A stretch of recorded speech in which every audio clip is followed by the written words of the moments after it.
Welcome everybody back to the Tribeman podcast. We come back after a 2-week break. We were in North Wildwood, New Jersey, beautiful North Wildwood, on a lovely family vacation. Shout out to my family. This week is our 6th episode. We have a interesting young man that I've met recently, probably 2 months ago, and I already like him enough to he watched my dog while I was on vacation. So with that, I'm gonna say hello to Sylas. All right, so with that, my first question to you, give me your full government name. Sylas Kane, Bachler. Kane? Yes, sir. That is about as country as it gets. So. All right, so where does someone like you get that name? Where are you from? Originally I'm from Bakersfield, California. That's where I was born with my dad. That's they had a lot of country music come out of Bakersfield. Well, I didn't live there for a while. Me and my dad, we moved to Yerington, Nevada. Oh, Nevada. With my grandma, and then shortly after we moved to Stewart down in Florida. So how old were you when you got to Stewart? 4 or 5. So, right, so you grew up here. I grew up in Florida. So what's it like growing up in Stewart, Florida? It was kind of moving around a little bit. I lived in Stewart for 1 or 2 years, and then we found a house over in Port St. Lucie. Nice. I lived over in Newport Isles. That's where I met my best friend since the 3rd grade. Yeah. I lived there for quite a while, and then I moved to IRE over in Fort Pierce. Okay. And then I moved there my sophomore year of high school. My freshman year I went to Treasure Coast. My sophomore, when I moved over there, I went to PSL. And then I lived there until I eventually moved out. So you lived pretty much all over the Treasure Coast. Yeah. Except for, Hope Sound and you miss Vero. That's it. I actually went to Vero Beach High School my senior year. There you go. So yeah. Jeez, dude. So you live all over Treasure Coast. It's a beautiful place. I'm sure you've seen the population grow throughout of it. I got here in 2012, and I've seen a crazy growth in population since then. So you've even been longer. But what's your occupation? Right now, for money, I do drywall, just to get me by full time. But I'm also a assistant wrestling coach at Port St. Lucie High School, which I used to go to. But I aspire to be a professional MMA fighter, and I'm working every day. When I'm not at work, that's usually what I'm doing, is something to get better at mixed martial arts, because that's what I love to do. How old are you? I'm 19. And when did you get started? I started less than a year ago.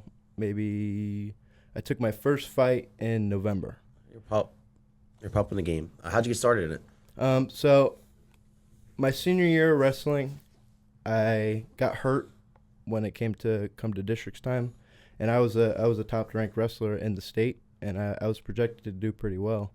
But what weight you wrestle at? I wrestled at 215 and heavyweight. Hell yeah, big boy. And then I got hurt, and I kind of felt like there was something missing there. I played football. I saw that. You're a big boy on the football field too. Yeah, I was about 265 when I was playing football. Well, where'd you play football for? What high school? I played at Treasure Coast, PSL, and your senior year. Where'd you play? Vero. Yeah. Nice. I was a center and a defensive lineman. Oh, nice. But at the end of my wrestling season, I kind of got screwed out of it. So I felt like there was something missing, and time goes on. It's about a year later, and it was actually going to be in July of last year that I was just going to take a fight. I just knew I could wrestle. So I was looking for an MMA fight, but we couldn't get one in time. And then November came around. I asked Dan for an MMA fight. Keep in mind, I'm not training striking at all. I have no clue. I've been there. How to strike one bit. I was just going, and I was wrestling with the kids while I was coaching, and just getting work in like that. And then 10 days out, Dan, shout out to Dan, he texts me, "Hey, we got a guy for you, 205 kickboxing." Keep in mind, I have not striked ever.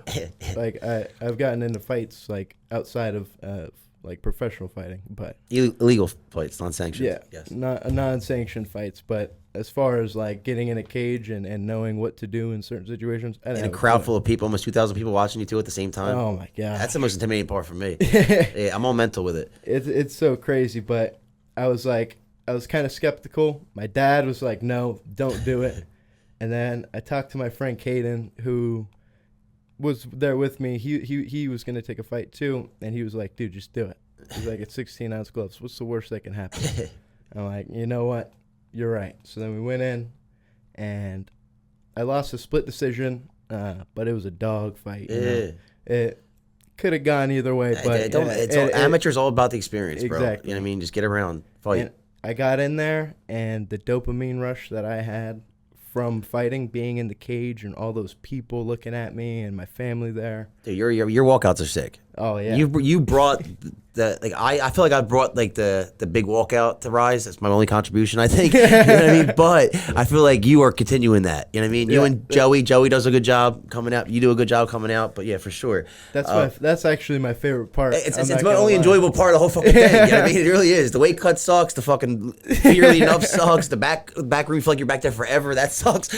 But the walkout is a good time. You know and what I mean? I always like to pick a song because like everybody will pick a song that like they listen to and like it gets them motivated. But I like to listen to music that'll be like get me free, get me happy, get me bouncing around. All right, so give me your first two walkout songs. What were they? My first walkout song for that kickboxing fight was "Old Time Rock and Roll" by Bob Seger. Wow, dude, that's a great song. Yeah, that was a great song. Put those old records on the shelf. Yeah. I listened to a Sean Strickland edit with that song over it, and that's why I picked that. Strickland and Seeger, they match up well together. Yeah, for sure. But my second walkout song was "Come and Get Your Love" by Redbone. Oh, dude. And I knew it. I was like, once I walk out, I'm gonna walk out at the first hay, and then when the second hay comes, everybody's gonna go. For sure. Yeah. Fun fact about Redbone. You know why they're called Redbone? Why? They're the only Native American band. They're all fully Native American. Really? Yeah. Redbone. Yeah. That's crazy. I'm Native American myself. Oh yeah. What tribe? Apache Indian. Ooh, Apaches, bro. They're the wild ones, dude. Wild boys. You be scouting people on horseback, not even pulling them over. They're mostly out of like Texas, right? That area. Yeah. The Apaches. I mean, I'm completely ignorant. I just watched Joe Rogan, and I remember he's obsessed with the Apaches. All day, I'm watching Joe Rogan. I'm at work. I got the podcast on my headphones. It gets me through the day like that. So, what's your end goal with MMA? My end goal, I obviously want to become a. Actually, I thought about it. I want to be a BMF champion. I really don't care about like it'll be great if I can get to that top spot as a division champion.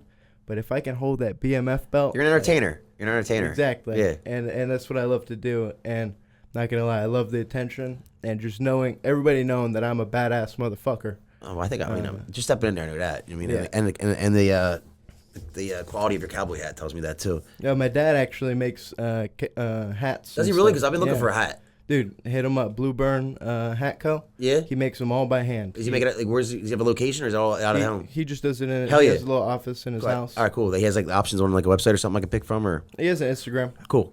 I can send you his number after. Your name's Sylas. What's his first name? Douglas. Douglas. All right. Yeah. All right. So here. Now, in fairness to Sylas, this is the shortest amount of time that I've given someone the questions. He read them on his way over here, and I've given him the most ridiculous curveball questions, but it should be fun. So this one, this is mild. So, well, first off, are you a better friend or are you a better enemy? I'm definitely a better friend. You know, I don't really try to keep drama and all that stuff out of my life. I found that as soon as I did, I was in a bad point in my life, a few months ago, and as soon as I started cutting out like drama and beef with people, everything started to get more peaceful. My whole life, everything was calm. I could focus on what I wanted to do, which is I want to be a wrestling coach at the end goal. That's my real end goal. Is I want to be a high school wrestling coach. Oh yeah, dude, that's great. That's a great end goal. I like the impact that I have on the kids, and as an assistant coach now, all the kids look up to me, and I show them a lot, and they listen and they learn, and I feel like I really have a connection with all of them. But on top of that too, you also have the street side of it where you have gotten in some trouble, and you see how organized sport brings you into the safe zone. You mean where you're doing the right thing too, so you can also relate to those kids too and pull them in a little bit. Where a coach who didn't have that side probably wouldn't see that. You know what I mean? And probably be less tolerant of a kid. You know what I mean? But so then my next one is well, first off, I relate to what you said about once you stop putting the drama down, life was more enjoyable. Now, I will say spite is my best motivator, but it's not as enjoyable of a lifestyle. You know what I mean? I got far on that, you know what I mean? Like, I'll show these motherfuckers, but after you stop worrying about them motherfuckers, you know what I mean? It's much more enjoyable life. Everything's peaceful. It's like, I want to do it for the people who give a shit. Exactly. Way better way to live life. Mm-hmm. All right, cool. And then if you restarted your life from scratch, now you're only 19, right? Yeah. So you haven't gone that far yet, but if you started your life from scratch, would you end up in the same place? Well, I really feel like everything, like all the bad stuff that's happened to me, throughout the years, I feel like that's made me who I am. But obviously, in a perfect world where I get to pick, I probably would have started doing martial arts at a really young age, and pursuing that until now. But I mean, God has His plan for everybody. You know, everything. I feel like everything does happen for a reason. Well said, brother. Well said. So you got can you cry underwater? No, I mean, actually, like you can, because crying is like the pouting and the sadness. You're releasing it. So I mean, the tears isn't really crying. But see, could you release tears underwater? You can't. No, because I mean, you probably are, but they're in the water. It's water coming out of your eyes. I generally didn't Google any research on this question. I was just curious. If you could have coffee with one person, dead or alive, who would it be? Dude, like we were talking about earlier, Joe Rogan. Joe Rogan, really? I love listening to him talk. I like the way that he thinks about things. He really looks at things in a deeper perspective than everything else, and he's just a funny guy. Yeah, you know, yeah, for sure. It'd be great to sit down and just have a conversation with him over some coffee. I will say he definitely opened my mind to a lot of different things in life where I wasn't looking at now that I'm interested in. Yeah. You know what I mean? Like, so I will say, salute to Joe Rogan for that. Yeah, every time I'm listening to his podcast, you know, I'll sit there and he'll be talking to like Charles Wesley Godwin about how he became a country music singer and be like, damn, I could become a country singer now. Or like he'll be talking to Adam Sandler about like stand-up comedy. I'm like, man, I could do that. If I put the same time and effort that I put into MMA into something else, I feel like, you know, he opens up that creative mindset. For sure. For I mean, I'm sitting here because of it. You know what I mean? Same kind of thing. I mean, one of the reasons why my company's named Tribe is, you know, he was saying that make sure everyone in your boat's rowing. You know what I mean? Not poking holes. Like, you know, make sure, and then also make sure that you're a productive member of your tribe. Just don't be it. So the word kept sticking. I was like, you know, so definitely an inspiration as well. How much influence does a person's name have over the course of their life? What do you mean, like what do you mean by their person's name? Like Sylas? What that has to do with my life, or like? I mean, it could be either, you know, someone, your given name, you know, whether it was you know, Donald Trump Jr. or let's look at it in the sense of your name. Make it a name for yourself. Well, you know, I really have a lot of pride in my last name. You know, my dad's gone through a lot. You know, he's worked his ass off to create the family that we have now, and for me and my brother. You know, he pulled us out of a really bad spot, so I feel like that impacts me a lot because I have it tatted on my back. So when I'm waking up in the morning and I don't feel like getting up or unmotivated, I just think about that last name that I have on my back, and I gotta get up. I gotta get to going. Hell yeah, brother. Well said too. What's a question you wish people would ask you when they met you for the first time? Well, there's a question that people commonly ask me, and it's like, you know, how do you carry that monster around with you all day? But I usually tell them, like, it ain't that serious. It kind of, you know, it sucks, but you know, I got to deal with it. How do you measure success? You know, I measure pivot. You know, we just completely changed the conversation, but I really measure it off of how happy you are. You know, how you feel comfortable in your life is your success. So you can have a $200,000 job a year, you know, working in an office, and you don't want to be doing that. You know, you hate what you got going on. Your family sucks. Like, everything isn't in line with your happiness.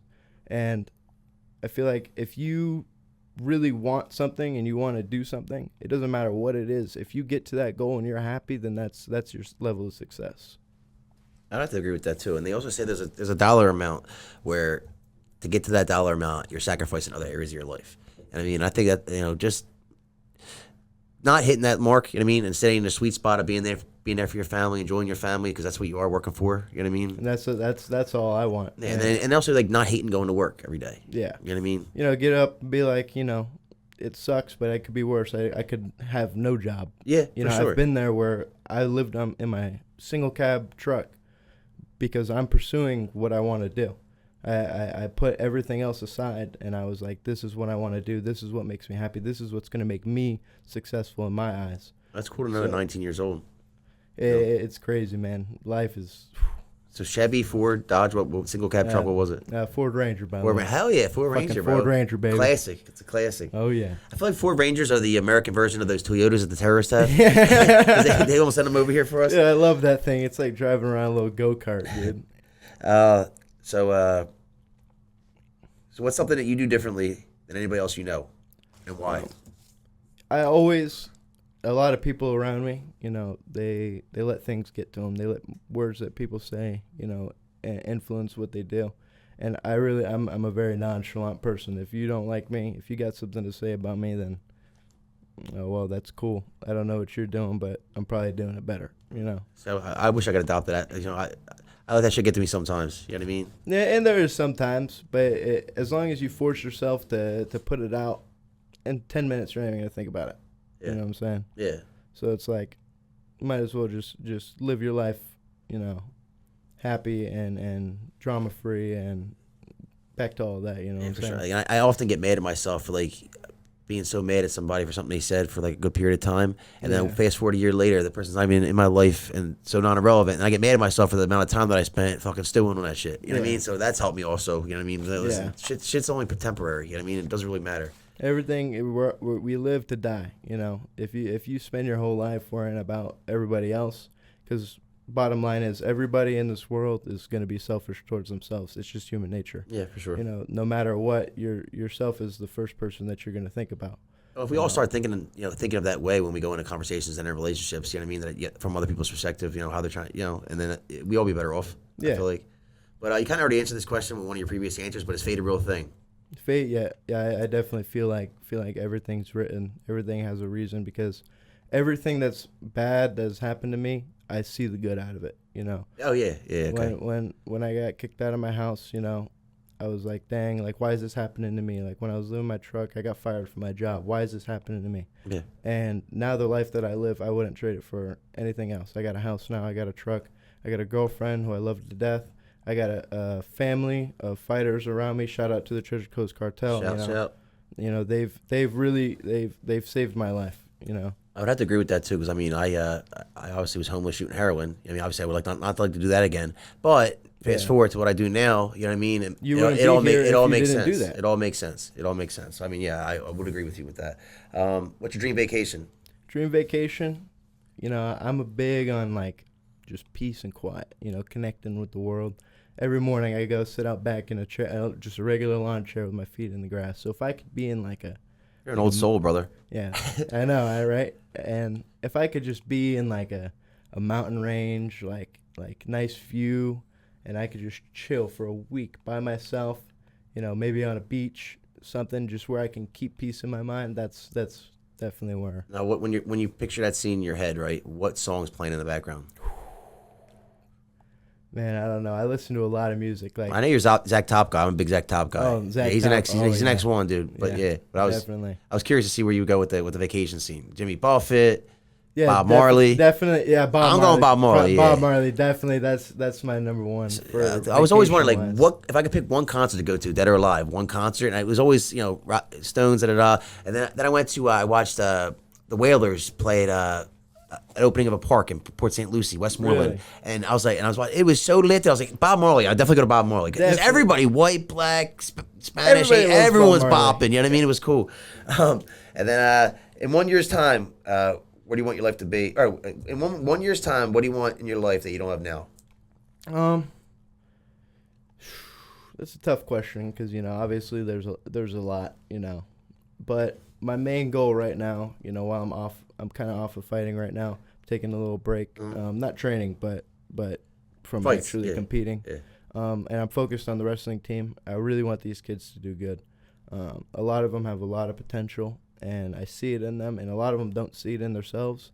And last year we didn't have a single state qualifier for the first time in forever. So you want to stay qualified next time? I want all these kids, because almost all of them have the potential to make it. And I want to see them all in that state arena by the end of the year. Well, there you go. We spoke it into existence. That's how things start. You know what I mean? Oh, yeah. Manifest that shit, brother. If you were like the POTUS, so President of the United States, what would be your first to do?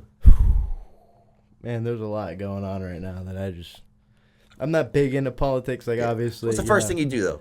First thing I do? What's the most, the priority?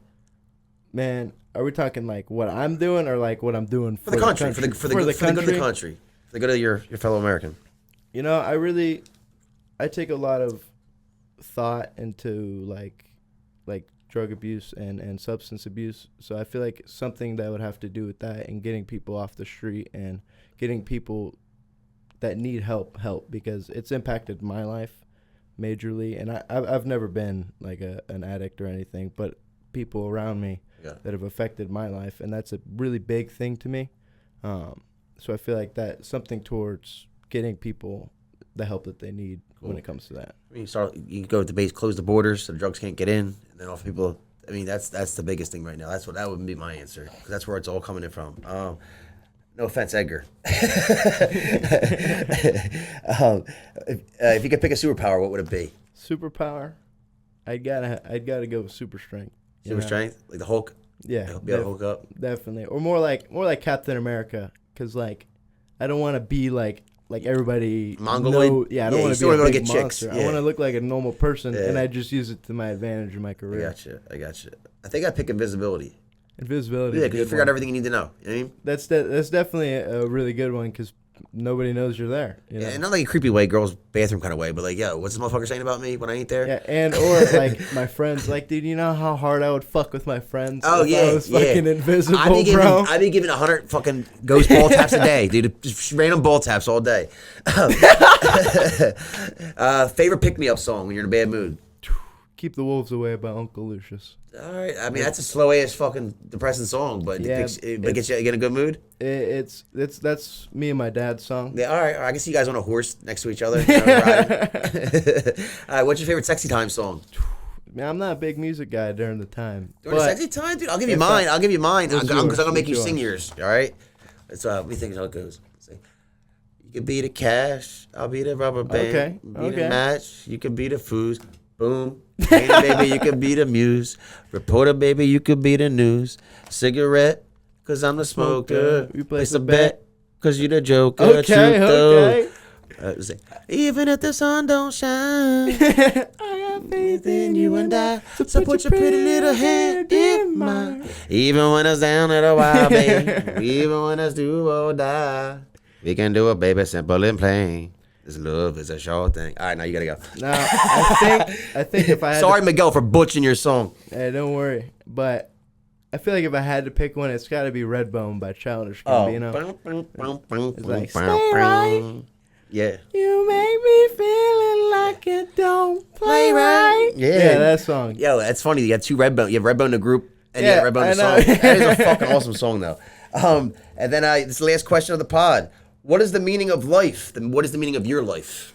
Man, that's something that I'm trying to figure out every day. I have no clue, because like when I think about it, I'm a Christian man. I believe in God. I believe in I have His faith, but there's definitely something more out there in the world. Like there's no way we're the only people. So like, what's going on out there that we don't know about? Like, is something out there affecting us and we just have absolutely no clue? So at 19, it's a great place to be, because I wasn't even answering these questions at 19. I think around 26 I started answering these questions. But, you're in the collecting evidence phase of your life, you know what I mean? And evidence will come to you, you know what I mean? Yeah. God gives you stuff, puts stuff in your life, like you said, for reasons, stuff like that. Just don't ignore nothing's a coincidence, you know what I mean? So don't ignore the coincidences. They're messages. I call them postcards from God. But no, I'm right there with you with that, you know what I mean? But always remain teachable. But you'll find out, especially when you have a kid.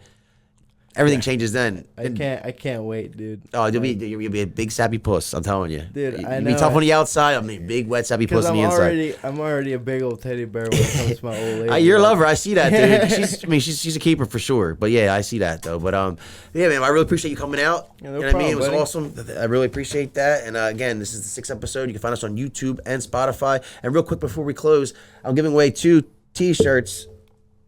One's autographed by Maria Murphy. The other one by Ken Link III. You might have never heard of them. They're celebrities in my eyes. They're role models in my eyes. So the way to win that is to comment the best joke. So the 2 best jokes are going to get these T-shirts. So an example of a joke that I like, so I'll tell it to you. How many tickles did it take to make the octopus laugh? How many tickles, man? 10 tickles. So comment. Get the fuck out of here, bro. So comment and post. We'll pick the best. Whatever jokes get the most likes, we'll give it away. Again, I want to thank Sylas on his way out. Thank you very much for having me, and brother. tune in to the Tribeman podcast on Spotify and YouTube. This episode will be up later today. Thank you.